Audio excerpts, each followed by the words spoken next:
ठीक है, तो आज हम पढ़ेंगे द इंडियन कॉन्स्टिट्यूशन। मतलब हमारे भारत का संविधान, हमारे इंडिया का कॉन्स्टिट्यूशन। कॉन्स्टिट्यूशन मतलब वहां पे जहाँ रूल बनते हैं, लॉज बनते हैं। कॉन्स्टिट्यूशन का मतलब हो गया, ये समझ लो कि एक पेपर, समझ लो एक पीस ऑफ पेपर। एक पेपर मतलब बहुत सारे पेपर्स हैं और उनके ऊपर लिखे हुए हैं रूल्स, जो नियम और कानून है ना, सारे रूल्स और लॉज वो सब लिखे हुए हैं उस पे। ठीक है ना। इंडिया के अंदर मतलब क्या क्या रूल्स हैं, क्या क्या राइट्स हैं लोगों के, सब कुछ लिखा हुआ है इसके अंदर। तो इसको कॉन्स्टिट्यूशन बोलते हैं, इसको संविधान बोलते हैं। ठीक है। इसी के बारे में हम पढ़ेंगे। पूरे चैप्टर में हम कॉन्स्टिट्यूशन के बारे में ही पढ़ेंगे कि कॉन्स्टिट्यूशन कैसे बना, इसमें क्या क्या इंक्लूड है, ये सब। ठीक है। In this chapter we are going to begin with football, a game many of you have probably heard of or even played। इसमें हम फुटबॉल गेम के बारे में बात करेंगे। फुटबॉल आपने सुना है और खेला भी होगा। As the name suggests, this is a game that involves the player's feet। के अंदर क्या होता है, प्लेयर्स के पैरों का। अपन फुटबॉल पैरों से खेलते हैं ना, पैरों से मार मार के खेलते हैं। According to the rules of football, अब फुटबॉल खेलने के भी कुछ रूल्स होते हैं। ठीक है। ऐसे ही इंडिया में, अपने इंडिया में रहने के लिए कुछ रूल्स है, अपने इंडिया के कुछ रूल है। जैसे हर गेम का कुछ रूल होता है, फुटबॉल का रूल है, क्या रूल है इसका, इफ द बॉल नहीं, टचेस। हाथ नहीं लगा सकते। हाथ नहीं लगा सकते, यस, पैर ही लगा सकता है। If the ball touches the arm of any player except the goalkeeper, except the goalkeeper, तो गोलकीपर सिर्फ हाथ लगा सकता है, बाकी के प्लेयर सिर्फ पैर से मारेंगे। गोलकीपर गोल को रोकने के लिए वो हाथ से मतलब रोक सकता है। ठीक है। तो then this is considered a foul, तो फाउल माना जाता है। ठीक है। अगर कोई हाथ टच कर देता है ना, कोई भी प्लेयर फुटबॉल जो खेल रहा है, गोलकीपर के अलावा, गोलकीपर तो गोल को रोकने के लिए वो हाथ का यूज करता है, बट जो प्लेयर्स हैं वो सब पैर का ही यूज करेंगे, फीट का यूज। फुट होता है एक पैर और फीट हो गया हमारा प्लूरल, दोनों पैरों के लिए। तो अगर वो हाथ लगा देते हैं तो फाउल कंसीडर कर लिया जाता है, फाउल मान लिया जाता है वो। मतलब उनके माइनस पर चले जाएंगे कुछ। So if players start holding the football in their hands and passing it around, then they are not playing football any more. अगर वो बॉल को हाथ में पकड़ के और पास कर रहे हैं एक दूसरे को, तो फिर वो फुटबॉल नहीं खेल रहे हैं। ठीक है। Similarly other games such as hockey और cricket also have rules according to which they are played. तो जैसे क्रिकेट है, हॉकी है, इसमें भी रूल्स होते हैं कि किस रूल से इन्हें खेलना है। हर गेम के रूल्स होते हैं ना, नियम होते हैं ना। तो each of these rules helps define the game. तो ये रूल्स गेम को डिफाइन करते हैं, मतलब गेम को बताते हैं कि आपको ऐसे खेलना है, पैर टच करना है, हाथ टच नहीं करना, और आपको इस तरफ गोल करना है, इस वाली टीम को इस तरफ गोल करना है। ठीक है। तो सारे रूल्स क्या करते हैं, गेम को डिफाइन करते हैं कि गेम कैसे खेलना है, and helps us distinguish one game from another. और हमें पता चलता है कि ये गेम दूसरे गेम से कैसे अलग है। ठीक है। क्योंकि सब में अलग अलग रूल होते हैं और अलग अलग तरीके से खेला जाता है। ठीक है। अब फुटबॉल है, पैर से खेला जाता है, एक अपन हाथ से भी खेलते हैं। ठीक है, वॉलीबॉल बोलते हैं उसको। तो सब, तो हम इस तरह से मतलब इनमें डिफ्रेंशिएट करते हैं कि ये गेम फुटबॉल है, ये वाला वॉलीबॉल है, इनके रूल्स के according. As these are fundamental to the game, तो गेम के लिए ये फंडामेंटल रूल्स हो गए। बेसिक मतलब, फंडामेंटल का मतलब हो जाता है हमारा, जैसे बेसिक के लिए यूज किया जाता है। यहाँ से भी लिख लो इसको, फंडामेंटल।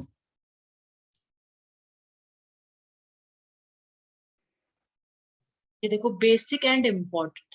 फंडामेंटल मतलब बेसिक, जो मतलब रूल्स होते हैं, या फिर important. Basic and important, from which everything else develop.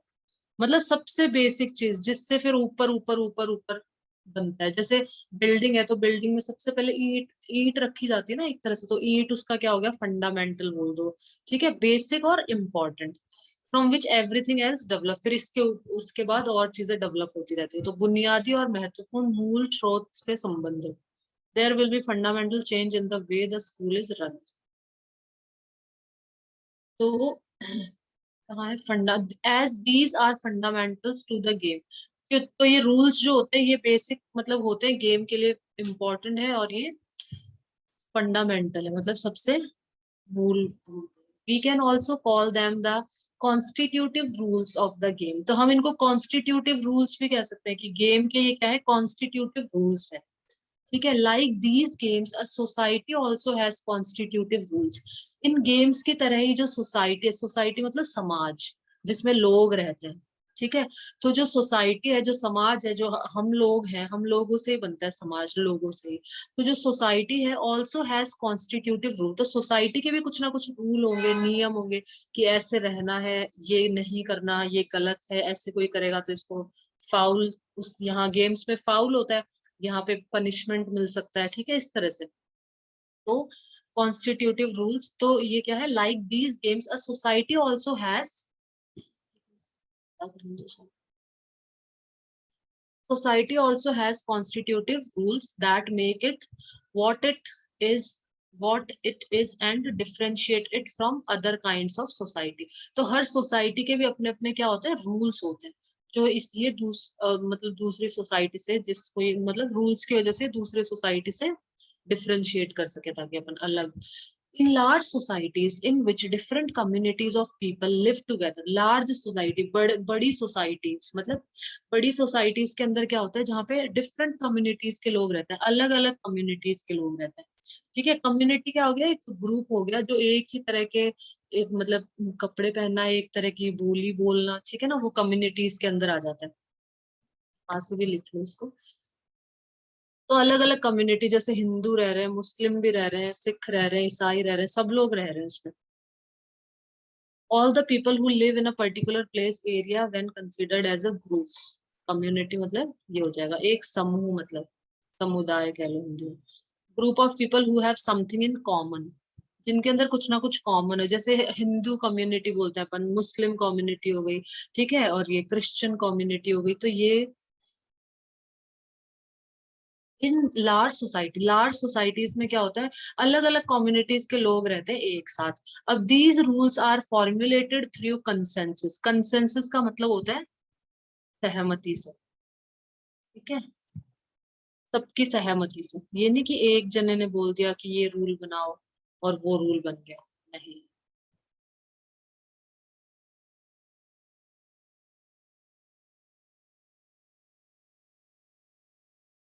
ये देखो, आम सहमति, agreement among a group of people, मतलब लोगों की सहमति से बना है कॉन्स्टिट्यूशन। ये नहीं कि किसी एक, जैसे पहले राजा होता था, राजा ने जो कह दिया कि ऐसा होगा तो वैसा ही होगा, ठीक है ना, तो ऐसा नहीं है। ये जो कॉन्स्टिट्यूशन बना है, ये बहुत सारे लोगों ने डिस्कस की हैं चीजें कि ऐसे रूल्स बनने चाहिए, ये बनना चाहिए, और उसके बाद पूरा कॉन्स्टिट्यूशन तैयार हुआ है, किसी एक के कहने पे नहीं। ये कंसेंसस से मतलब सहमति, agreement among a group of people, बहुत सारे लोग बैठे। दो दो होते हैं, डेमोक्रेसी होता है और एक में होता है जिसमें किंग रूल करते हैं। हाँ, मोनार्की होता है, मोनार्की के अंदर होता है किंग का रूल होता है ना, मोनार्क मतलब किंग, मोनार्क का मतलब भी होता है जो पावरफुल, जो राजा। तो मोनार्की मतलब जहाँ पे तो है ना, राजा का, हाँ, किंग अपनी तरफ से किंग अपने है ना तरफ से रूल बनाता है, और डेमोक्रेसी में जो है ना पीपल्स होते हैं ना वो रूल बनाते हैं। यस, डेमोक्रेसी में लोगों के द्वारा एक तरह से, क्योंकि वही नेता को चुनते हैं और फिर वो नेता जाके रूल्स बनाते हैं, तो मतलब एक तरह से इनडायरेक्टली पीपल ही वो उसको बना रहे हैं, ठीक है। लेकिन मोनार्की के अंदर क्या होता है, उसमें तो राजा ही फैसला लेगा, राजा कहेगा ऐसा होगा तो वैसा ही होगा। राजा भी डिस्कस करता है अपने मिनिस्टर्स के साथ, मंत्रियों के साथ, बट फाइनल डिसीजन तो राजा का ही होता है। अगर वो कुछ जो चाहेगा ना वो कर सकता है। तो मोनार्की में होता है कि राजा, फिर राजा का बेटा राजा बनेगा, फिर उसका बेटा राजा बनेगा, वो मोनार्की होता है। डेमोक्रेसी के अंदर हम जिसे चाहेंगे उसको राजा बनाएंगे अपन, हम जिसे चाहेंगे उसको वोट देंगे, वो रिप्रेजेंटेटिव बनेगा हमारा। तो मतलब वो एक तरह से उस, हम जिसे चाहेंगे उससे बना सकते हैं, और उसे हटा भी सकते हैं वो काम अच्छा नहीं करेगा। तो डेमोक्रेसी इसलिए अच्छी रहती है। These rules are formulated through consensus. तो जो लार्ज सोसाइटीज में अलग अलग कम्युनिटीज के लोग रहते हैं यहाँ पे, तो यहाँ पे भी कुछ रूल्स फॉर्मुलेट किए, जो ये जो रूल्स बनाए गए ये सबकी सहमति से।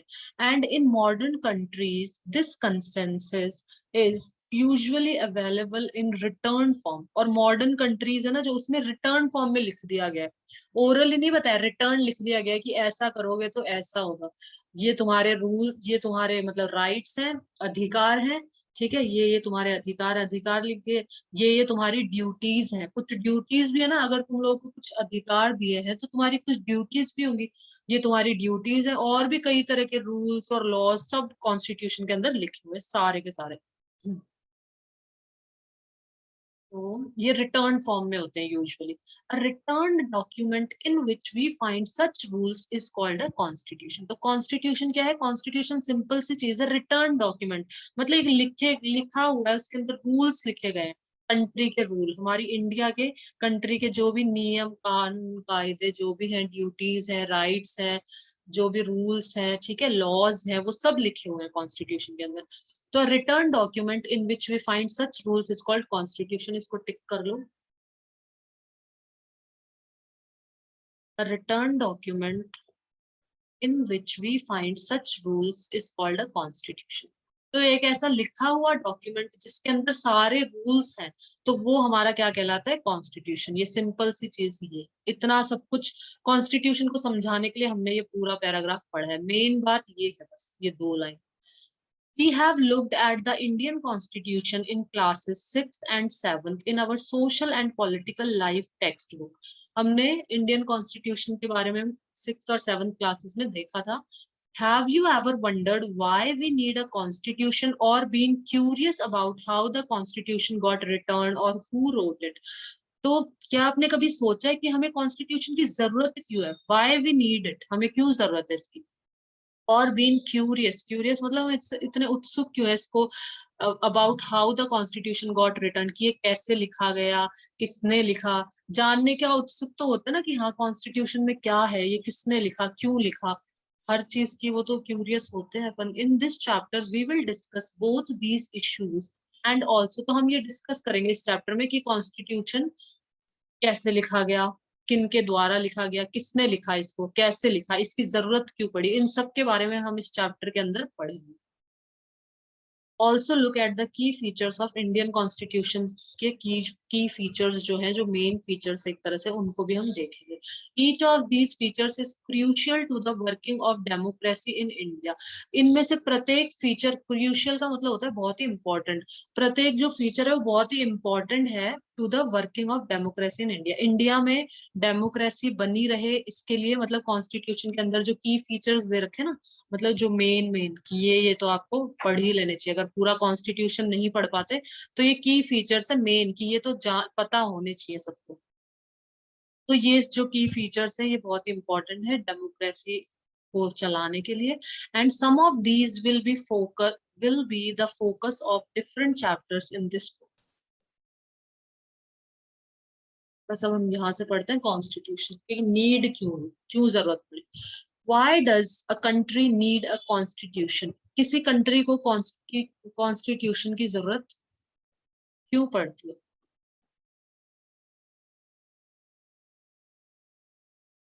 ये देखो, इन 1934, द 1934 जब हम आजाद भी नहीं होते, हम आजाद हुए थे 1947 में, फ्रीडम हमें मिली थी 1947, ये 1934 की बात चल रही है, मतलब आजादी से पहले, फ्रीडम से पहले। In 1934, the Indian National Congress made the demand. Indian National Congress party है ये, ठीक है, तो इसने डिमांड करी, made the demand for a constituent assembly. तो इसने डिमांड करी एक कॉन्स्टिट्यूएंट असेंबली की, कि एक असेंबली चाहिए, ठीक है, कॉन्स्टिट्यूएंट असेंबली मतलब एक असेंबली जिसके अंदर लोग हो बहुत सारे, ठीक है, और हम किसी भी चीज के बारे में डिस्कशन कर सके, कोई भी चीज के बारे में। तो इन्होंने डिमांड करी एक कॉन्स्टिट्यूशन असेंबली की। During the second world war, this assertion for an independent constituent assembly formed only of Indians gained momentum, and this was convened in December 1946।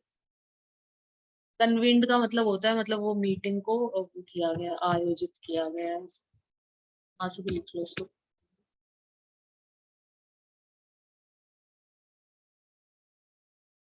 आयोजित करना, देखो, टू कम टूगेदर और to bring people together for a meeting etcetera, मतलब ये meeting आयोजित करी गई, मतलब मीटिंग रखी गई, ठीक है, 1946 को मीटिंग, किसी बैठक आदि के लिए लोगों का एकत्र होना या लोगों को एकत्र करना, बैठक आदि बुलाना, मतलब 1946 को बैठक बुलाई गई, मतलब लोग इकट्ठे हो गए, कॉन्स्टिट्यूशन असेंबली बनाने के लिए, to come together and bring people to form a together for a meeting, meeting के लिए लोगों को मतलब बैठक आदि बुलाना, इनमें से कुछ भी लिख लो जो तुम्हें कन्वीनियंट लगे ना, वो लिख लो तुम। तो देखो कहाँ पे थे, हाँ, तो इन्होंने डिमांड करी थी 1934 में। अब ड्यूरिंग सेकेंड वर्ल्ड वॉर के दौरान this assertion for an independent constituent assembly formed only of Indians, इसमें सिर्फ इंडियंस होंगे, कोई भी अंग्रेज नहीं होंगे, मतलब ये इंग्लिशमैन नहीं होंगे, अंग्रेजों को बोलते हैं इंग्लिशमैन, इंग्लिशमैन नहीं होंगे, इसमें सिर्फ इंडियंस होंगे, only of Indians gained momentum and this was convened in December 1946. दिसंबर 1946 को ये असेंबली बुलाई गई या आयोजित की गई, लोग मतलब इकट्ठे हुए यहाँ पे आके, ठीक है, सब लोग आए और इकट्ठे हुए। The photo on page 2 shows some members of the constituent assembly, तो ये यहाँ, ये इसमें यही दिखा रखे, ये रहे, ये मेंबर्स बैठे हैं सारे, ये कॉन्स्टिट्यूएंट असेंबली है, ये सारे मेंबर्स हैं बैठे हुए ना सारे, ये इसके सारे मेंबर्स हैं। Between December 1946 and November 1949 the constituent assembly drafted a constitution for independent India. तो देखो दिसंबर 1946, ये चीज ध्यान में रखनी है सौरभ, दिसंबर 1946 एंड नवंबर 1949, कितना टाइम लग गया, 46 से 47, एक साल, दिसंबर 46 से दिसंबर 47, एक साल हो गया। 1947 पे क्या हो गया, एक साल हो गया, दिसंबर 1947। दिसंबर 1946 में इन्होंने चालू करी, मीटिंग बुलाई, बैठे सब लोग, दिसंबर 1947, एक साल निकल गए, फिर दिसंबर आया, 1948 आया,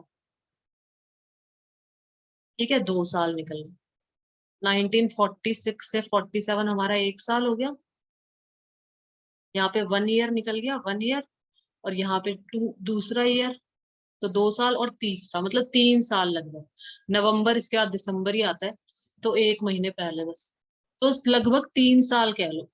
तो 3 इयर्स में इन लोगों ने क्या किया, कॉन्स्टिट्यूशन को बना लिया। कितने साल लगे, 3 साल लगे।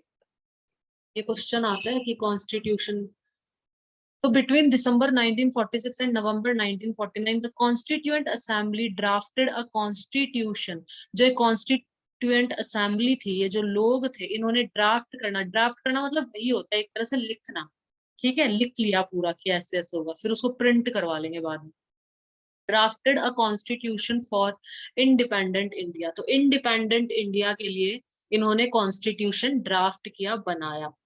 Free to shape their destiny at last after 150 years of British rule, 150 साल तक ब्रिटिश लोगों ने हमारे ऊपर रूल किया था। तो free to shape their destiny, अपनी डेस्टिनी को, डेस्टिनी मतलब होता है अपना भाग्य, यहाँ से भी इसको लिखो,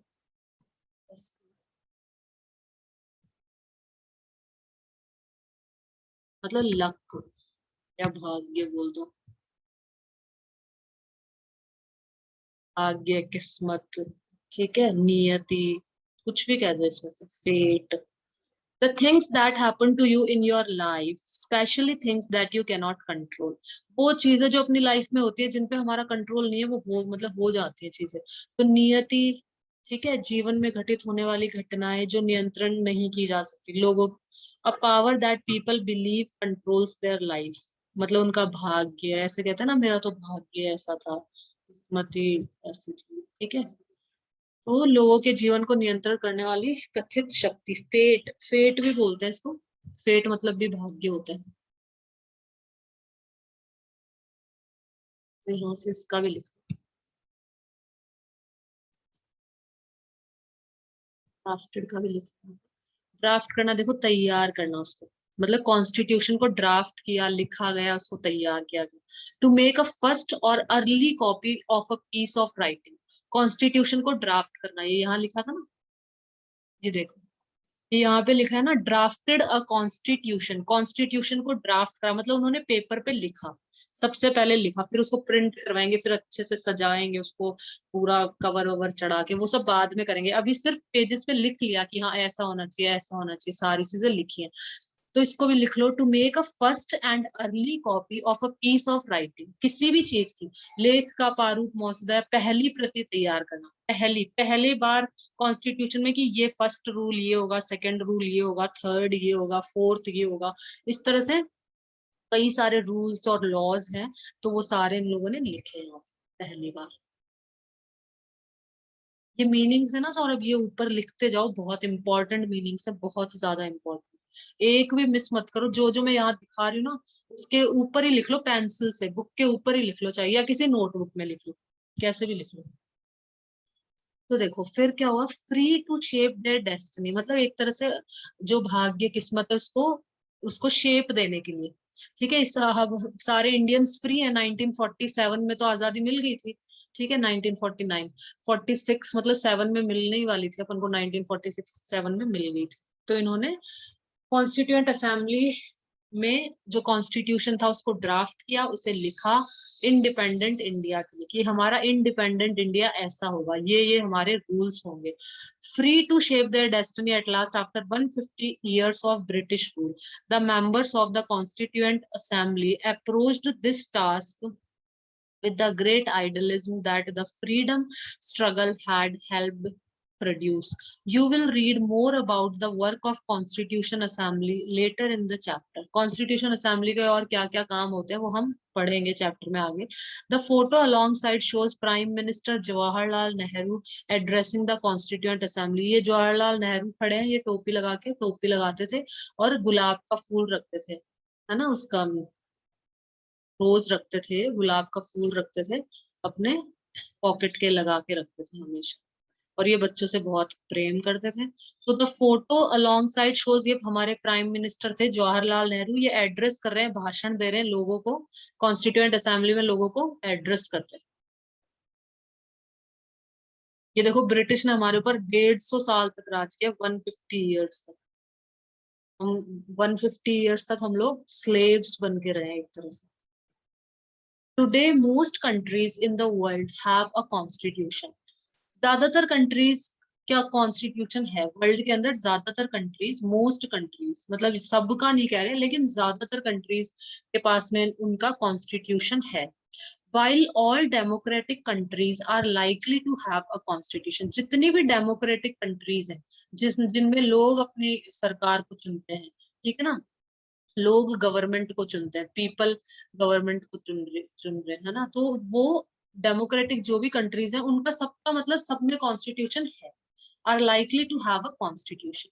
it is not necessary that all countries that have a constitution are democratic, ये जरूरी नहीं कि सारी जो डेमोक्रेटिक कंट्री है सब में ही कॉन्स्टिट्यूशन हो, ठीक है। बट इसने बोला है कि जो डेमोक्रेटिक कंट्रीज है तो उनमें कॉन्स्टिट्यूशन है, मतलब ज्यादातर में, बट हर किसी का नहीं कह सकते हम कि सभी में, जितनी भी डेमोक्रेटिक कंट्रीज है सब में कॉन्स्टिट्यूशन है, नहीं। It is not necessary that all countries that have a constitution are democratic, मतलब जिसका कॉन्स्टिट्यूशन है इसका मतलब वो नहीं है कि वो डेमोक्रेटिक है, जो मोनार्की है उसका भी कॉन्स्टिट्यूशन होगा, ठीक है, डेमोक्रेटिक कंट्री है उनका भी कॉन्स्टिट्यूशन है। और it is not necessary that all countries that have a constitution, मतलब जिनका कॉन्स्टिट्यूशन है इसका मतलब ये नहीं है कि वो डेमोक्रेटिक ही है वो कंट्री, ठीक है। वो उनका मतलब मोनार्की रूल भी हो सकता है वहां पे, वो भी कॉन्स्टिट्यूशन, जो मोनार्क है राजा है उसने अपना कॉन्स्टिट्यूशन बना रखा है, रूल्स और नियम्स बना रखे हैं, ठीक है, तो ये तो हो सकता है। The constitution serve several purposes, तो कॉन्स्टिट्यूशन कई सारे पर्पसेस सर्व करता है, जैसे कि first, it lays out certain ideals that form the basis of the kind of country that we as citizen aspire to live in। सबसे पहला तो देखो, it lays out certain ideals that form the basis of the kind of country that we as citizen aspire to live in, मतलब हम जिस तरह की country में रहना चाहते हैं, aspire का भी लिखो यहाँ से, aspirant होता है ना जो, aspire का ही लिखो, aspire मतलब एक तरह से कुछ पाने की प्रबल अभिलाषा रखना, आकांक्षा करना, to have a strong desire to have और डू समथिंग, ठीक है। जैसे एस्पायरेंट बोलते हैं ना इनको, जो तैयारी करते हैं बच्चे, पढ़ाई करते हैं, इनको एस्पायरेंट बोला जाता है। एस्पायर मतलब to have a strong desire to have और डू समथिंग, बहुत ही प्रबल इच्छा कुछ करने की, ठीक है। तो इनका भी एस्पायरेशन था कि हमारी ऐसी कंट्री होनी चाहिए जिसमें हमें फ्रीडम होना चाहिए, हमारे राइट्स होने चाहिए कुछ ना कुछ, ठीक है, हम लोग फ्रीली जिए। तो इनकी भी कुछ इच्छाएं थी, इनकी भी कुछ एस्पिरेशंस थी, मतलब डिजायर थी, इनकी भी कुछ आकांक्षा थी, strong desire to do something. It lays out certain ideals that form the basis of the kind of country that we citizen aspire to live in, कि हम जिस तरह की कंट्री में रहना चाहते हैं, कॉन्स्टिट्यूशन, उस कॉन्स्टिट्यूशन में वो सब लिखा हुआ है कि हाँ फ्रीडम और ये सब चीजें। और put another way, the constitution tells us what the fundamental nature of our society is, हमारी सोसाइटी का फंडामेंटल नेचर क्या है, बेसिक नेचर क्या है, वो हमें कॉन्स्टिट्यूशन बताता है। A country is usually made up of different communities of people, एक जो कंट्री है, एक देश है, जैसे हमारा इंडिया है, तो डिफरेंट कम्युनिटीज के लोग रहते हैं, अलग अलग तरह के लोग होते हैं, ठीक है ना। मतलब हिंदू मुस्लिम कह लो, ठीक है, या फिर उन हिंदुओं में भी अगर डिवाइड करें तो अलग अलग कास्ट आ जाती है, तो वो भी सब कम्युनिटीज में ही बोला जाता है। तो जैसे ब्राह्मण कम्युनिटी है ना, गुर्जर कम्युनिटी, तो इस तरह से भी फिर कम्युनिटीज डिवाइड है, और भी अंदर की तरफ। ये ऊपर ऊपर से बता रही हूँ, Hindu community, Muslim community, Christian community, ठीक है ऐसे। तो a group, country is usually made up of different communities, एक कंट्रीज के अंदर डिफरेंट कम्युनिटी के लोग रहते हैं, who share certain beliefs but may not necessarily agree on all issues. तो उनके अलग अलग बिलीव्स होते हैं, अलग अलग उनके मतलब विश्वास, है ना, अलग अलग होते हैं सबके। तो but may not necessarily agree on all issues, तो सारे इश्यूज पे वो सब एग्री तो करेंगे नहीं, कोई कहेगा नहीं नहीं ये चीज सही है, कोई कहेगा ये चीज सही है, ये गलत है, ये सही है, ठीक है। तो इस तरह से उनमें मतभेद हो सकते हैं, आर्ग्यूमेंट्स हो सकते हैं, लड़ाइयाँ हो सकती है, ठीक है। तो क्या होता है, a constitution helps serve as a set of rules and principle that all person in a country can agree upon as the basis of the way in which they want the country to be governed। तो constitution क्या help कर सकता, क्या help करता है अपनी, constitution help serve as a set of rules and principles, मतलब सिद्धांत, that all person in a country can agree upon, मतलब ये कॉन्स्टिट्यूशन इस तरह के रूल्स और प्रिंसिपल मतलब कॉन्स्टिट्यूशन में लिखे गए हैं जिसमें सभी लोगों को सहमति, मतलब सब लोग सहमत होंगे, और उसी तरीके से लिखा गया कि जिस तरीके से लोग चाहते हैं कि हमारी कंट्री में हो। तो this include not only the type of government but also an agreement on certain ideals that they all believe the country should uphold. तो ये सिर्फ टाइप ऑफ गवर्नमेंट के बारे में नहीं है, इसके अंदर कई सारे एग्रीमेंट हैं, ठीक है ना। Also an agreement on certain idols, कई सारी मतलब चीजों पे सहमति है जो सब लोग जिसको बिलीव करें। अब जैसे ये देखो यहाँ पे, ये नेपाल का है ना, ये जो फोटो दिखा रखी है, ये नेपाल में ये लोग डेमोक्रेटिक कंट्री बनाने के लिए, वो पढ़ लेते हैं। The country of Nepal, the country of Nepal has witnessed several peoples struggle for democracy. तो नेपाल के लोगों ने डेमोक्रेसी के लिए क्या किया, इन्होंने मतलब वो किया, स्ट्रगल किया, बहुत कोशिश करी डेमोक्रेसी के लिए, कि हमें हमें डेमोक्रेसी चाहिए, हमें राजा वाजा का रूल नहीं चाहिए, डेमोक्रेटिक कंट्री चाहिए हमको भी इंडिया की तरह। So there was a people's struggle in 1990 that established a democracy that lasted for 12 years। तो 1990 में लोगों ने क्या किया, मतलब ऐसे ये नारे लगाने लग गए कि हमें डेमोक्रेसी चाहिए, डेमोक्रेसी चाहिए, ठीक है। तो there was a people struggle in 1990 that established democracy, तो डेमोक्रेसी स्टेब्लिश हो गई 1990 में। इन लोगों ने स्ट्रगल किए, मतलब डेमोक्रेसी, तो ये देखो झंडे लेकर इस तरह से नारे लगाना, तो डेमोक्रेसी इनको मिल गई, दैट एस्टेब्लिश डेमोक्रेसी, मतलब 1990 में स्ट्रगल किया, उसी टाइम मिल गई इनको डेमोक्रेसी, ठीक है, मतलब डेमोक्रेटिक हो गई इनकी कंट्री भी। और 12 साल तक इनकी कंट्री डेमोक्रेटिक रही, मतलब 2002, 1990 से 2002 तक इनकी कंट्री डेमोक्रेटिक ही रही, लेकिन उसके बाद फिर क्या हो गया, वापस से किंग आ गया। इन अक्टूबर 2002 king Gyanendra citing the Maoist uprising in the countryside as his reason, began taking over different aspects of the government with the army's assistance. The king then finally took over as the head of the government in February 2005. 2005 में राजा मतलब वो बन गया राजा एक तरह से।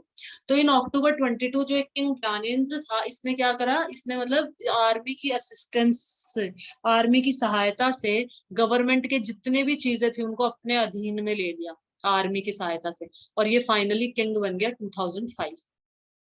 The king then finally took over as the head of the government in February 2005। Government का head बन गया, मतलब ये राजा अपना अधिकार जमा लिया इस कंट्री के ऊपर।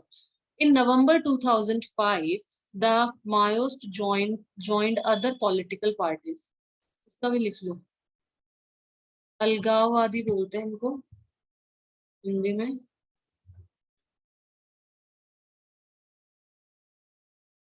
लाइट ऑन कर दो।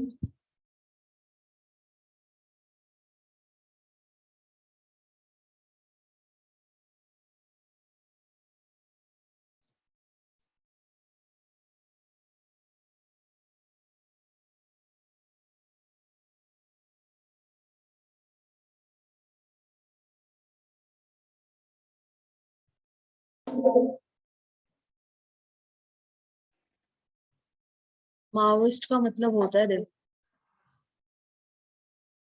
a follower of the communist doctrine of this, relating to or denoting the community's doctrine of। Maoist मतलब अलगाववादी लोग होते हैं जो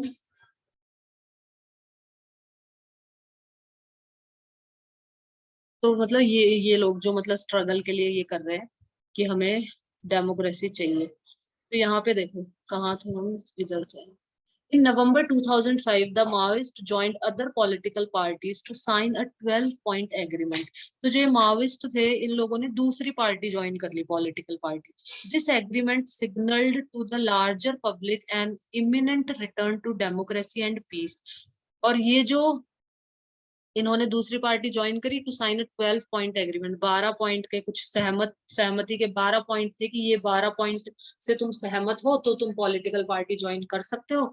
तो इन्होंने उन 12 पॉइंट को एग्री कर लिया कि हाँ हाँ ये सहमत है, हम सारे 12 पॉइंटों से सहमत हैं, हाँ ये ठीक है ठीक है ठीक है, साइन कर दिया और इन्होंने पॉलिटिकल पार्टी ज्वाइन कर ली।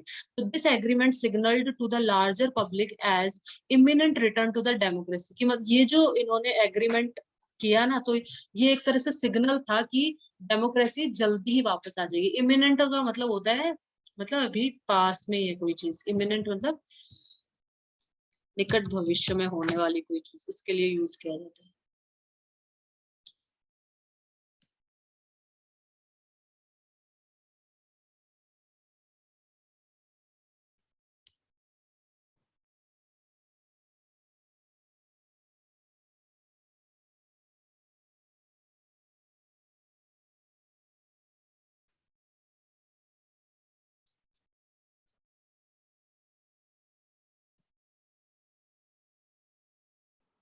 अबाउट टू हैपन, जो अभी होने वाला है, मतलब इन्होंने एग्रीमेंट किया तो इससे लोगों को एक संकेत मिल गया, एक सिग्नल मिल गया कि अब डेमोक्रेसी जल्दी ही आने वाली है वापस।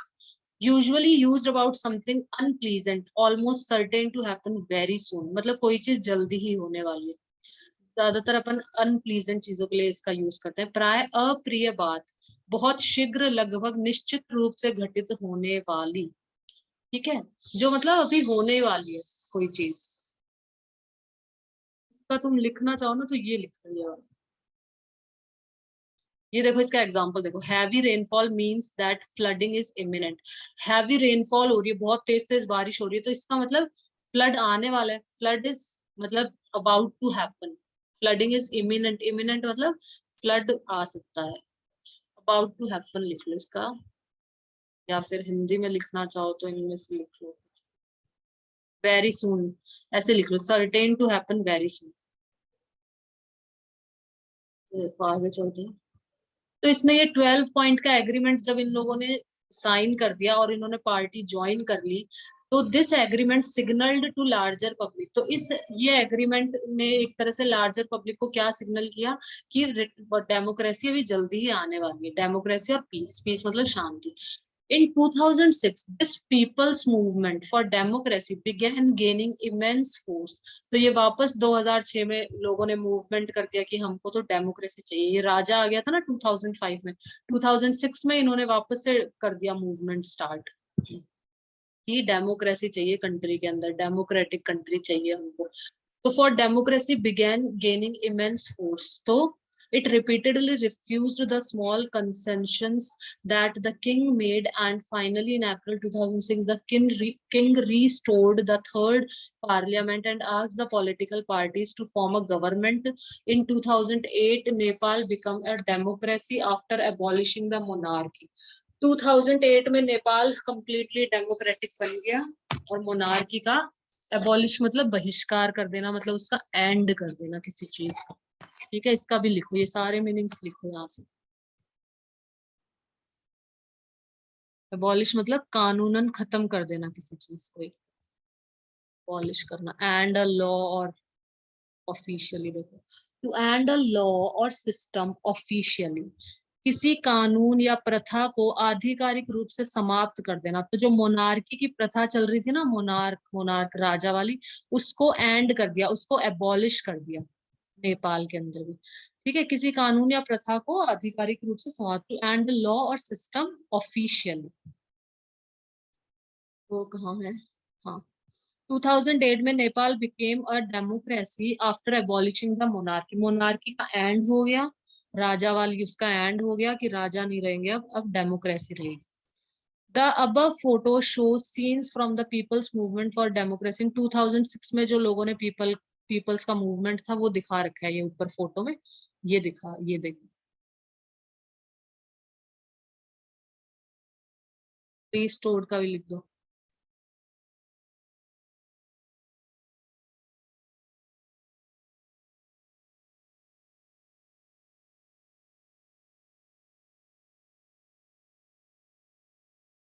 रीस्टोर कर देना मतलब वापस पुरानी उसी में ले आना। जैसे राजा आया तो राजा से पहले क्या थी, डेमोक्रेसी थी, तो राजा ने वापस डेमोक्रेसी रीस्टोर कर दी।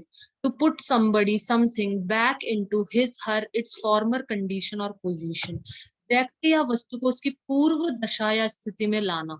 तो राजा से पहले डेमोक्रेसी थी, ठीक है, राजा ने गवर्नमेंट पे मतलब आर्मी की सहायता से, आर्मी की असिस्टेंस से उसने गवर्नमेंट पे टेक ओवर कर लिया, मतलब खुद का अधिकार जमा लिया। टेक ओवर कर लेना मतलब खुद का अधिकार जमा लेना, ठीक है। तो उसको फिर उसने वापस रीस्टोर कर दिया, रीस्टोर कर देना मतलब वापस वो डेमोक्रेसी, उसने कहा कि ठीक है भाई डेमोक्रेटिक बना लो, क्योंकि सब लोग इतना मूवमेंट चल गया और सब लोग आंदोलन सब करने लगे ना, इस वजह से। तो वापस करना किसी चीज को, to give something that was lost और स्टोलन बैक टू समबडी, किसी को वापस दे देना, खोई या चुराई वस्तु को लौटाना, वापस करना, व्यक्ति या वस्तु को उसकी पूर्व दिशा या स्थिति में लाना, अपना ये है एक तरह से ये, या वापस करना लिख लो।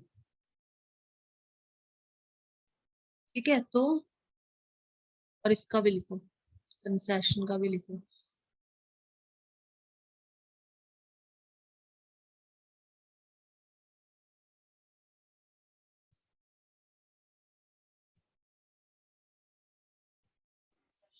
कंसेशन मतलब एक तो छूट होता है हमारा, something that you agree to do in order to end an agreement. ठीक है, तो सुलह के लिए दी गई रियायत या छूट, something that you agree to do in order to end an argument, किसी भी आर्ग्यूमेंट को खत्म करने के लिए। जैसे तुम दोनों भाई लड़ाई कर रहे हो, ठीक है ना, दोनों के बीच में आर्ग्यूमेंट चल रहा है, आर्ग्यूमेंट का मतलब होता है बहस, बहस कर रहे हो कि नहीं ऐसा होना चाहिए, वो दूसरा कह रहा है ऐसा होना चाहिए, तुम कह रहे हो ऐसा होना चाहिए, वो कह रहा है ऐसा होना चाहिए, आर्ग्यूमेंट कर रहे हो किसी एक बात पे। Something that you agree to do in order to end an argument, जैसे खिलौना है, सपोज कोई टॉय है, तो एक बच्चा कह रहा है कि ये मुझे चाहिए, दूसरा कह रहा है मुझे चाहिए, वो कह रहा है मुझे चाहिए, वो कह रहा है मुझे चाहिए, ठीक है, दोनों आर्ग्यूमेंट कर रहे हैं, बहस कर रहे हैं उसके लिए। ठीक है, तो हम मैंने बोल दिया कि चलो टॉय इसको दे दो और तुम्हें 1000 रुपीज दे देती हूँ मैं, तो आर्ग्यूमेंट खत्म हो गया, उनकी बहस खत्म हो गई कि हाँ हाँ ठीक है ठीक है, एक जने को टॉय मिल गया, एक जने को पैसे मिल गए। तो something that you agree to do, तो वो एग्री हो गया ना कि ठीक है मुझे तो 1000 रुपए दे दो, मैं आर्ग्यूमेंट नहीं करूंगा, मेरे को टॉय नहीं चाहिए फिर। तो something that you agree to do in order to end an argument, किसी भी आर्ग्यूमेंट बहस को खत्म करने के लिए आप एग्री हो जाओ कुछ करने के लिए, ठीक है। Something that you agree to do in order to end then argument. या फिर जो फीस में छूट बोलते हैं ना अपन, कंसेशन दे दो, कुछ छूट दे दो फीस के अंदर, सुलह के लिए दी गई रियायत या छूट। Employers have been forced to make concessions to the union, a lower price for certain group of people. Concession are available for students.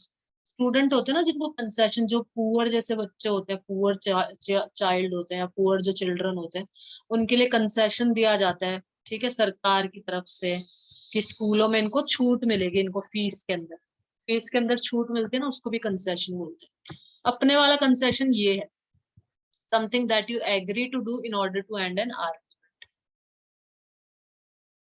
So it repeatedly refused the small concessions that the king made, and king मतलब लोग वो कर रहे थे ना, movement चला रहे थे, लोगों ने आंदोलन कर दिया, तो किंग ने उनको क्या दिया, कंसेशन दी, छोटी छोटी स्मॉल कंसेशन, मतलब छूट रियायतें दी उनको, कि ऐसा मैं तुम्हें 1000 रुपए सबको दूंगा, 2-2 हजार सबको दूंगा, इस तरह से कुछ प्रोमिस किए होंगे, ठीक है। तो कुछ प्रोमिस किए, कुछ कंसेशंस दिए, लेकिन रिफ्यूज कर दिए लोगों ने, रिपीटेडली रिफ्यूज्ड, मना कर दिया कि हमको कोई कंसेशन नहीं चाहिए, कुछ नहीं चाहिए, तुम हट जाओ बस, हमको डेमोक्रेसी चाहिए, हमको राजा चाहिए ही नहीं।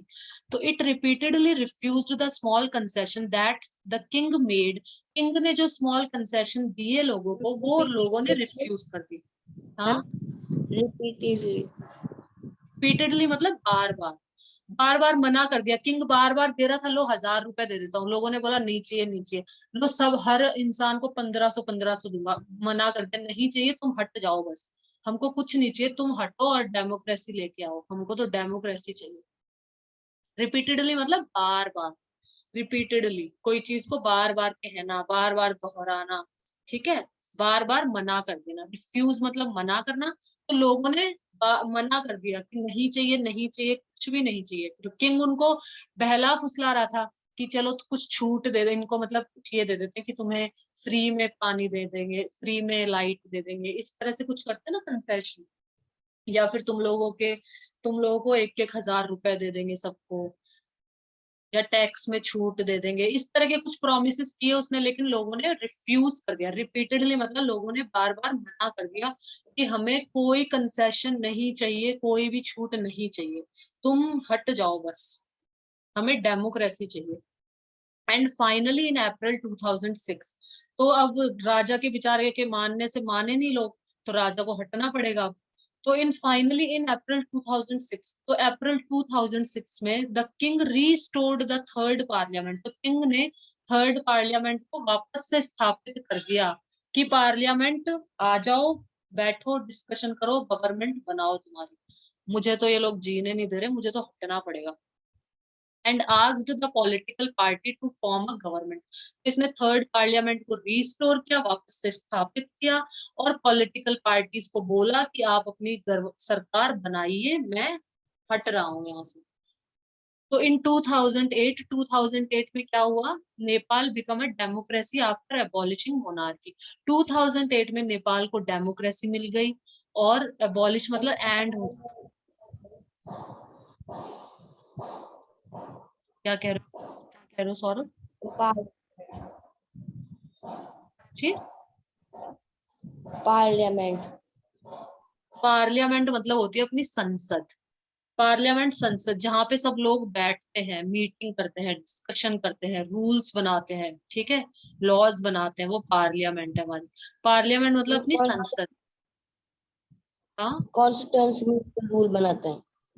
कॉन्स्टिट्यूएंट तो उस रूल का नाम बोल दिया, कॉन्स्टिट्यूएंट क्या हो गया, कॉन्स्टिट्यूशन का मतलब होता है संविधान, कॉन्स्टिट्यूशन का मतलब कागज का टुकड़ा जिसके ऊपर सारे रूल्स और लॉज लिखे हुए हैं, कॉन्स्टिट्यूशन होता है कागज का टुकड़ा, ठीक है।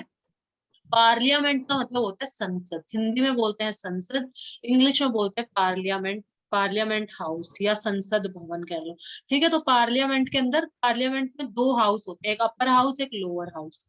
तो ये इस तरह का है, ये देखो इस तरह से होते हैं यहाँ पे, ये लोग जो बैठे हुए हैं ना, यही संसद इसी को बोलते हैं, ये समझ लो तुम, ठीक है। अपर हाउस और लोअर हाउस, दो हाउस होते हैं पार्लियामेंट के। तो ये संसद के अंदर ऐसे ही लोग बैठे रहते हैं। नीचे आ जाएगा, पार्लियामेंट की भी फोटो आएगी, ऐसी आएगी सेम। राज्यसभा और लोकसभा, राज्यसभा को बोलते हैं अपर हाउस, लोकसभा को बोलते हैं लोअर हाउस। ऐसे ध्यान रख सकते हो, लोक एल, एल से लोअर हाउस, एल से लोकसभा, ठीक है। लोकसभा भी बोलते हैं, लोअर हाउस भी बोलते हैं, और अपर हाउस भी बोलते हैं, ठीक है। समझाती हूँ अच्छे से समझो। देखो पार्लियामेंट क्या होता है, पार्लियामेंट संसद, संसद में दो भवन होते हैं, संसद के मतलब दो वो होते हैं, पार्ट होते हैं, अपर हाउस और लोअर हाउस, ठीक है।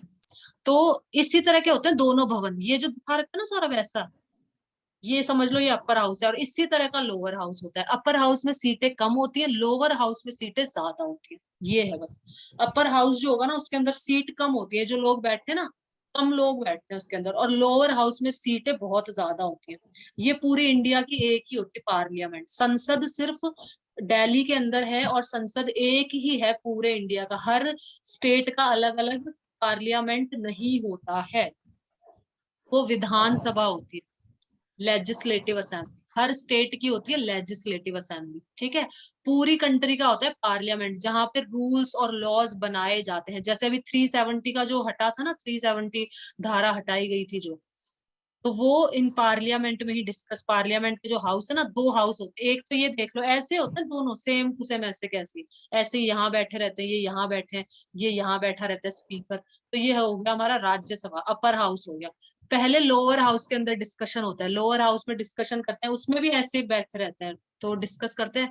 और वो क्या, उनको MLA, member of parliament, MPs बोलते हैं उनको, ठीक है। तो वो पहले लोअर हाउस में डिस्कस होता है कोई भी चीज की, 370 धारा हटानी हटानी, सब लोग डिस्कस कर रहे हैं कि सही है गलत है, ऐसा होगा वैसा होगा, सब डिस्कस कर लेते हैं। लोअर हाउस ने पास कर दिया, ठीक है भाई हटा दो, 370 हटा दो, बेकार चीज है, उसको हटाओ, ठीक है। तो जम्मू कश्मीर में भी सरकार का ही रूल चलेगा, ऐसे नहीं है कि वो अलग अलग थलग रूल चलेंगे उनके, नहीं, 370 धारा को हटा दो। तो फिर वो लोअर हाउस से अपर हाउस में जाएगा। पार्लियामेंट के हाउस है दोनों, पार्लियामेंट संसद के दो भवन होते हैं। फिर ऊपर वाले इसमें आया कि 370 को लोअर हाउस ने बोला कि हटाना चाहिए, ये उन्होंने मतलब इसके वो दिए कि इसलिए इसको हटा देना चाहिए। तो अपर हाउस वाले जो राज्यसभा वाले हैं वो डिस्कस करेंगे कि हाँ भाई हटाना चाहिए नहीं हटाना चाहिए, तो सब लोग डिस्कशन करेंगे, वो बोलेंगे हाँ हाँ सही है हटा दो हटा दो। फिर जो प्रेसिडेंट है वो साइन कर देगा और वो हट गया बस, ठीक है। पार्लियामेंट ये होता है। पार्लियामेंट के बारे में हम पढ़ेंगे, चैप्टर है अपना, इस मतलब सिविक्स के अंदर ही है पार्लियामेंट का पूरा चैप्टर, वहां पे और अच्छे से बता दूंगी। यहाँ पे इतना समझ आ गया, पार्लियामेंट मतलब संसद होती है, दिल्ली के अंदर है, एक ही संसद होती है, अपनी कंट्री की एक संसद है, उसके दो भवन होते हैं, दो हाउस होते हैं। हिंदी में कहते हैं हाउस, इंग्लिश में कहते हैं भवन। जहाँ पे हमारे देश के लिए, पूरी कंट्री के लिए लॉज या फिर रूल्स बनाए जाते हैं, या फिर अमेंड किए जाते हैं। अमेंड करना मतलब उनमें सुधार करना, कि कोई पुराना रूल बना हुआ है उसमें सुधार करना। जैसे अभी सुधार किया था ना, अमेंडमेंट किया था ना कि 20 क्या एज थी लड़कियों की शादी की एज, 18 कर रखी थी लड़कियों की शादी की एज, तो उसको बढ़ा दी थी ना शादी की एज को, कि लड़कियों की तो 18 होनी चाहिए और लड़कों की 30 होनी चाहिए, तो लड़कियों की भी उनके बराबर कर दी, लड़कों के बराबर। तो वो अमेंडमेंट हो गया। तो ये सब पार्लियामेंट हाउस के अंदर ही होता है। जो भी कंट्री से रिलेटेड रूल्स या लॉज बनते हैं, अमेंड होते हैं, कोई नया नियम बनाना है, नया रूल बनाना है, या कोई अमेंडमेंट करना है, कोई सुधार करना है किसी रूल में, वो सब पार्लियामेंट के अंदर ही होता है, ठीक है। पार्लियामेंट बहुत इंपॉर्टेंट चीज है, संसद हमारे कंट्री की। और अगर स्टेट के लिए बनाना है तो फिर वो विधानसभा बोलते हैं उसको, लेजिस्लेटिव असेंबली, ठीक है। वो विधानसभा वो हर स्टेट की अलग अलग होती है। राजस्थान की अलग लेजिस्लेटिव असेंबली, अलग विधानसभा है, ठीक है। राजस्थान की विधानसभा कहाँ, जयपुर के अंदर, ठीक है। तो मतलब सिटीज में होती है ज्यादातर इनकी जो वो होती है ना, मतलब राजस्थान की जैसे जो कैपिटल है जयपुर, तो ज्यादातर तो कैपिटल में ही होती है विधानसभा। विधानसभा को हम इंग्लिश में बोलते हैं लेजिस्लेटिव असेंबली। विधानसभा के अंदर जो लोग बैठते हैं, जो मेंबर से जो बैठे हैं ना, इनको बोलते हैं एमएलए। विधानसभा वालों को बोलते हैं MLA, member of legislative assembly. Legislative assembly मतलब स्टेट की होती है, सौरभ ध्यान रखना है। पार्लियामेंट कंट्री की होती है। पार्लियामेंट में जो लोग बैठते हैं उनको एमपीज बोलते हैं, मेंबर ऑफ पार्लियामेंट।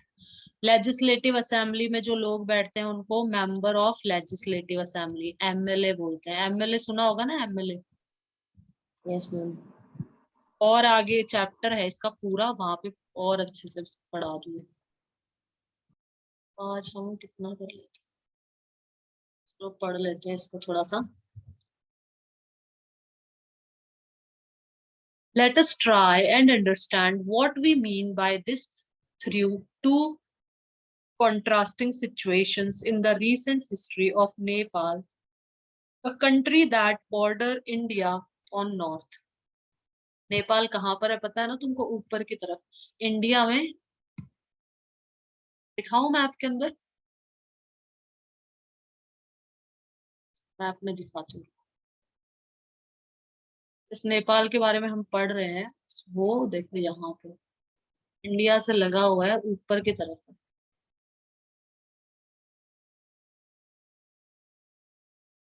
ये देखो, ये रहा नेपाल, ये कंट्री। यहाँ पे मोनार्की थी, ठीक है, मतलब किंग रूल था। मोनार्की मतलब किंग रूल। किंग रूल था जो कि 2008 में मोनार्की एबॉलिश्ड कर दी गई, एंड कर दिया गया मोनार्की का। 2008 में कंप्लीट डेमोक्रेसी आ गई नेपाल के अंदर, ठीक है। 2008 के अंदर इन्होंने देखा होगा कि यार इंडिया के लोग तो डेमोक्रेटिक इतने अच्छे से रहते हैं, तो इन्होंने बोला भाई हमको भी डेमोक्रेसी चाहिए, हमको किंग विंग से आजादी दिलाओ, हमको डेमोक्रेसी चाहिए। तो यहाँ ये रहा नेपाल कंट्री, ये भूटान, ये बांग्लादेश, ये अलग कंट्रीज हैं सब। ये अपने देश में नहीं आता, इंडिया के अंदर नहीं आता, ये अलग देश, अलग कंट्री। आगे चलते हैं।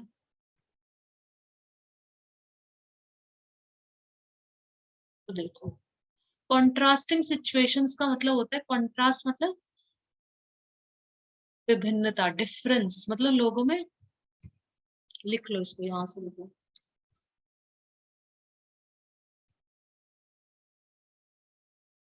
दो व्यक्ति या वस्तुओं में तुलना जो उनमें अंतर स्पष्ट करती है।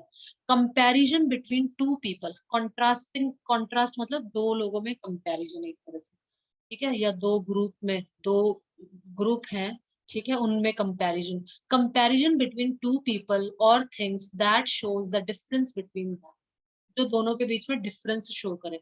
इन कॉन्ट्रास्ट टू प्रीवियस ईयर, पिछले साल से, पिछले साल के मतलब से, पिछले साल से इस साल क्या हुआ है, we have had a very successful summer, ठीक है। पिछले साल से इस बार जो समर है वो ज्यादा अच्छा है। कॉन्ट्रास्ट हो गया ना, दोनों के बीच में अंतर करना है एक तरह से, कि पिछले साल से इस साल अच्छा फसल हुई है, अच्छी क्रॉप्स हुई है, ठीक है ना, फसल अच्छी हुई है। तो वो हो गया कॉन्ट्रास्ट करना, मतलब कंपैरिजन करना दो चीजों के, दो चीजों में या दो लोगों में, that shows the difference between them. A clear difference between two things or people that is seen when they are compared. दो व्यक्ति या वस्तुओं में तुलना से उभर कर आया स्पष्ट अंतर। मतलब ये ध्यान रख लो, कंपैरिजन करना, उनमें डिफरेंस देना, उनके बीच में डिफरेंस शो करना, ठीक है, तुलना करने के लिए। This house is quite a contrast to your old one, something that is certainly different from something else when two things are compared. तो कॉन्ट्रास्टिंग सिचुएशन हो रखी थी, ठीक है, in the recent history of Nepal. Let us try and understand what we mean by this through two contrasting situation in the recent history of Nepal, a country that border India on the north. Until recently Nepal was a monarchy. Nepal पहले तो monarchy थी। Contrasting situation ये दिए कि पहले monarchy फिर democracy, तो इसको बोला गया एक तरह से। The previous constitution of Nepal which had been adopted in 1990 reflected the fact that the final authority rested with the king. 1990 के अंदर जो कॉन्स्टिट्यूशन अडॉप्ट किया गया, उस कॉन्स्टिट्यूशन में क्या लिखा हुआ था कि जो फाइनल अथॉरिटी है वो राजा के पास रहेगी। मतलब पूरी अथॉरिटी, पूरा अधिकार राजा के पास है, राजा जो चाहे वो कर सकता है, ठीक है, राजा की मर्जी है। गुस्सा आ गया तो वो कुछ भी कर सकता है, खुश है तो भी वो कुछ भी कर सकता है, उसके ऊपर है सब कुछ। A people's movement in Nepal fought for several decades. Decade का मतलब होता है 10 years. 10 years को हम बोलते हैं decade. ठीक है. A people's movement, लोगों ने मूवमेंट किया नेपाल के अंदर. fought for several decades, कई 10 decades मतलब 10 साल होते हैं, तो कई साल तक उन्होंने लड़ाई करी. fought, fight की फॉर्म होती है fight, fought, fought. fight मतलब लड़ना. fought उसकी सेकेंड फॉर्म होती है, थर्ड फॉर्म भी fought ही होती है. A people's movement in Nepal fought for several decades to establish democracy. तो डेमोक्रेसी establish करना, establish मतलब स्थापित करना. डेमोक्रेसी को स्थापित करने के लिए, डेमोक्रेसी को establish करने के लिए नेपाल के लोगों ने मूवमेंट चलाया कई सालों तक. बेचारे मतलब स्ट्रगल किया कि राजा से मुक्ति दिलाओ, मुक्ति दिलाओ. ठीक है. Finally 2008 में उनको मुक्ति मिल गई. In 2006 they finally succeeded in putting an end to the power of the king. 2006 में मतलब फाइनली उनको जो किंग था उसको, उसकी जो पावर्स थी वो एंड हुई, खत्म हुई. मतलब ये लोग सक्सेसफुल हो गए, डेमोक्रेसी इनको मिल गई. कहने का मतलब ये, the people had to write a new constitution to establish Nepal as a democracy. अब लोगों को नया कॉन्स्टिट्यूशन लिखना था. ठीक है.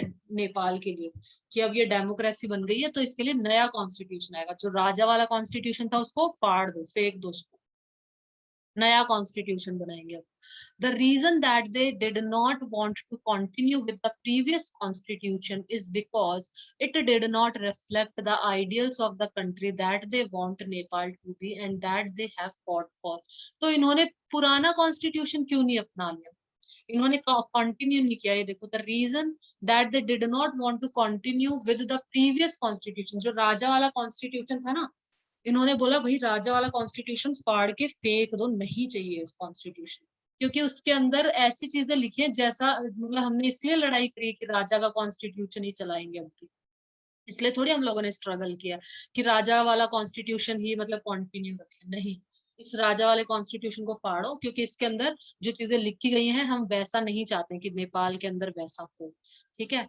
तो इसलिए हमने लड़ाई नहीं करी है कि प्रीवियस कॉन्स्टिट्यूशन ही चलता रहे, तो फिर क्या मतलब है. तो नया कॉन्स्टिट्यूशन बनेगा. ये यहाँ तक ये भी पढ़ लेते हैं थोड़ा सा. As in the game of football in which a change in the constitutive rules will change the game all together. जैसे फुटबॉल के अंदर अगर हम रूल्स में चेंज करेंगे तो पूरा गेम ही चेंज हो गया. सही है ना. तो नेपाल में भी ऐसा ही हुआ. Nepal by moving from a monarchy, अब नेपाल मोनार्की से डेमोक्रेटिक गवर्नमेंट में जा रहा है. मोनार्की मतलब राजा वाली से डेमोक्रेटिक गवर्नमेंट की तरफ मूव कर रहा है.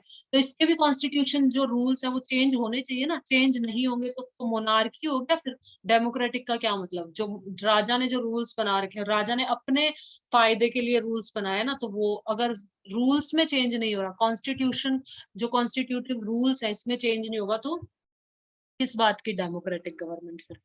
तो needs to change all its constitutive rules in order to usher in a new society. तो सारे constitutive rules को change करने की जरूरत है. ये अशर का भी यहाँ से लिखवाऊंगी. This is why the people of Nepal adopted a new constitution for the country in 2015. 2015 में इनको टिक कर लो, ये पूछ लिए जाते हैं. 2015 के अंदर इन लोगों ने नया कॉन्स्टिट्यूशन अडॉप्ट किया. अडॉप्ट कर लेना एक तरह से मतलब स्वीकार. अडॉप्ट का मतलब होता है जैसे गोद ले लेना. वैसे तो अडॉप्ट करना जैसे बच्चों को अडॉप्ट नहीं कर लेते, गोद ले लेते. ठीक है. किसी के बच्चे नहीं होते तो वो लोग अडॉप्ट कर लेते हैं, गोद ले लेते हैं बच्चों को. अडॉप्ट कर लेना मतलब एक तरह से उसको ले लेना, मान लेना किसी चीज को. तो नेपाल के लोगों ने नए कॉन्स्टिट्यूशन को अडॉप्ट कर लिया, अपना लिया. अडॉप्ट कर लेना मतलब अपना लेना. किसी दूसरे बच्चे को अपना लेते ना, ऐसे ही नए कॉन्स्टिट्यूशन को इन्होंने अडॉप्ट किया, अपनाया 2015 में. The caption alongside elaborates Nepal struggle for democracy. ये साइड में जो कैप्शन है ये ये पूरा ये दिखा रखा है, के लिए बोला है. ये डेमोक्रेसी दिखा रहे हैं नेपाल की. अशर का मीनिंग लिखो. बस आज हम यहाँ तक ही करेंगे, इसके आगे का हम कल करेंगे. सौरभ पहले इसका मीनिंग लिख लो अशर का, बस लास्ट, फिर बाकी का कल पढ़ेंगे.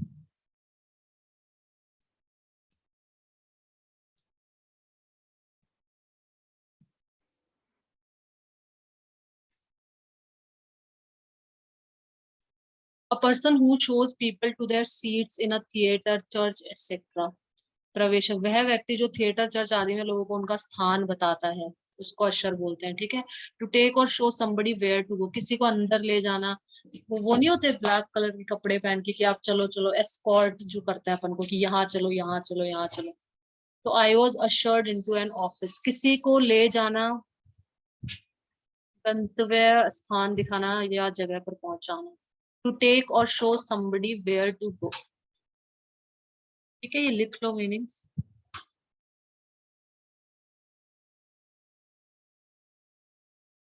एस्कॉर्ट भी इसी का वो हो जाएगा, मॉर्निंग।